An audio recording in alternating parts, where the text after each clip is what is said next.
दोस्तों, दुनिया भर में हर दिन करोड़ों बोतलें कोका कोला की बनाई जाती हैं, लेकिन आखिर फैक्ट्री में कोका कोला बनती कैसे है? आज हम देखेंगे खेतों से लेकर दुकानों तक पहुंचने वाली कोका कोला की पूरी मैन्युफैक्चरिंग प्रक्रिया। कोका कोला बनाने की प्रक्रिया यहीं से शुरू होती है। इसकी मिठास के लिए इस्तेमाल होने वाली चीनी सबसे पहले गन्ने के खेतों से आती है। कोका कोला बनाने के लिए केवल गन्ना ही नहीं, बल्कि साफ पानी और खास फ्लेवर सामग्री भी चुनी जाती है। यहाँ गन्ने की कटाई की जा रही है, जिससे आगे चलकर चीनी बनाई जाएगी। फैक्ट्री भेजने से पहले गन्ने को अच्छी तरह साफ किया जाता है ताकि शुद्ध कच्चा माल मिल सके। अब यह साफ किया हुआ गन्ना ट्रकों में लोड किया जा रहा है ताकि इसे फैक्ट्री तक पहुंचाया जा सके।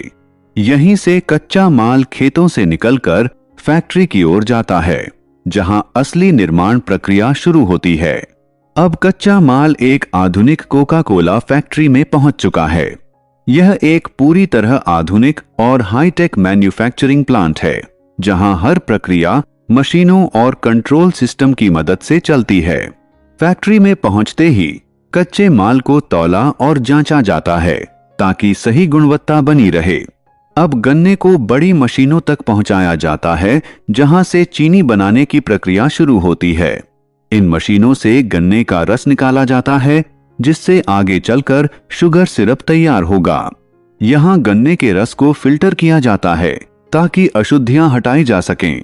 शुद्धिकरण के दौरान रस को नियंत्रित तापमान पर गर्म किया जाता है। इसके बाद यही रस धीरे धीरे गाढ़े शुगर सिरप में बदल जाता है। यही शुगर सिरप कोका कोला की सबसे महत्वपूर्ण सामग्री होती है।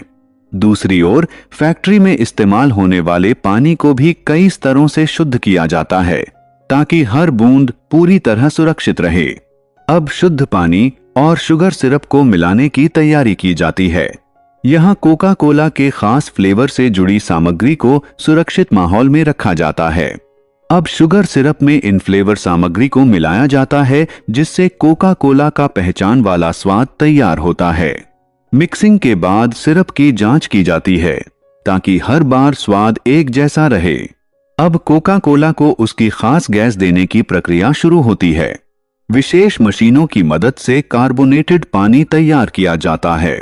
फिर शुगर सिरप, शुद्ध पानी और गैस को सही मात्रा में मिलाया जाता है। यहीं से असली कोका कोला बनना शुरू होती है।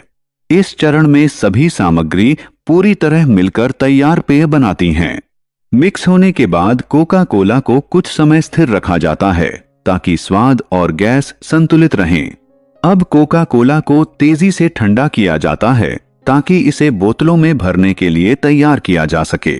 बोतल में भरने से पहले तैयार पेय को सुरक्षित स्टील टैंकों में रखा जाता है। यहीं से यह पैकेजिंग लाइन की ओर भेजी जाती है। अब बोतल भरने की प्रक्रिया शुरू होती है। सबसे पहले खाली बोतलों को अच्छी तरह धोया और स्टरलाइज किया जाता है ताकि वे पूरी तरह साफ रहें।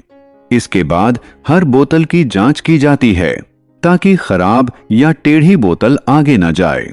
अब हाई स्पीड मशीनें हर बोतल में सही मात्रा में कोका कोला भरती हैं। भरने के तुरंत बाद बोतलों को सील किया जाता है ताकि पेय लंबे समय तक ताजा रहे। पूरी असेंबली लाइन लगातार तेजी से चलती रहती है और हजारों बोतलें तैयार होती रहती हैं। अब हर बोतल पर कोका कोला का लेबल लगाया जाता है, जिससे उसकी पहचान साफ दिखाई दे। इसके बाद बोतलों पर तारीख और बैच नंबर प्रिंट किए जाते हैं ताकि ट्रैकिंग और गुणवत्ता बनी रहे। लेबलिंग के बाद एक बार फिर बोतलों की जांच की जाती है ताकि कोई गलती आगे न जाए। अब शुरू होती है गुणवत्ता जांच की प्रक्रिया। यहाँ हर बोतल को कई स्तरों पर टेस्ट किया जाता है। कोका कोला में गैस की मात्रा जांची जाती है ताकि हर घूंट में वही ताजगी मिले। इसके स्वाद और फॉर्मूले की भी जांच होती है ताकि हर बोतल का टेस्ट एक जैसा रहे। बोतल और ढक्कन की मजबूती भी जांची जाती है ताकि ट्रांसपोर्ट के दौरान कोई नुकसान न हो। सभी जांच पूरी होने के बाद तैयार कोका कोला को अंतिम मंजूरी मिलती है। अब तैयार बोतलों को पैकेजिंग सेक्शन में भेजा जाता है। यहाँ मजबूत डिब्बे तैयार किए जाते हैं ताकि पैकिंग सुरक्षित रहे। अब तैयार बोतलों को गिनती के अनुसार डिब्बों में रखा जाता है। इसके बाद डिब्बों को सील और स्ट्रैप किया जाता है ताकि ट्रांसपोर्ट के दौरान कोई नुकसान न हो। यहीं पर फैक्ट्री की पैकेजिंग प्रक्रिया पूरी होती है। अब तैयार पैक वेयरहाउस में पहुंचते हैं, जहां से सप्लाई की तैयारी शुरू होती है। यहां रोबोटिक सिस्टम डिब्बों को पैलेट पर व्यवस्थित तरीके से जमा करता है। हर पैलेट को स्कैन करके स्टॉक सिस्टम में दर्ज किया जाता है ताकि ट्रैकिंग बनी रहे। वेयरहाउस में कोका कोला को नियंत्रित तापमान पर रखा जाता है ताकि इसकी गुणवत्ता बनी रहे। अब कोका कोला के डिब्बों को बड़े ट्रकों में लोड किया जाता है। ट्रक चलने से पहले पैकिंग को अच्छी तरह सुरक्षित किया जाता है ताकि सफर के दौरान कोई नुकसान न हो। सभी जांच के बाद ट्रक फैक्ट्री से बाहर निकलते हैं और कोका कोला अपनी यात्रा पर रवाना होती है। हाईवे के जरिए कोका कोला अलग अलग शहरों और राज्यों तक पहुंचाई जाती है। कुछ समय बाद यह रीजनल डिस्ट्रीब्यूशन सेंटर तक पहुंचती है, जहां से आगे सप्लाई की जाती है। यहां ट्रकों से डिब्बों को उतारा जाता है और अलग अलग दुकानों के अनुसार छांटा जाता है। इसके बाद कोका कोला को लोकल डिलीवरी वाहनों में लोड किया जाता है ताकि इसे दुकानों और सुपरमार्केट तक पहुंचाया जा सके। आखिरकार कोका कोला दुकानों की शेल्फ तक पहुंच जाती है। अगर आपको वीडियो पसंद आई हो तो वीडियो को लाइक करें और चैनल को सब्सक्राइब जरूर करें।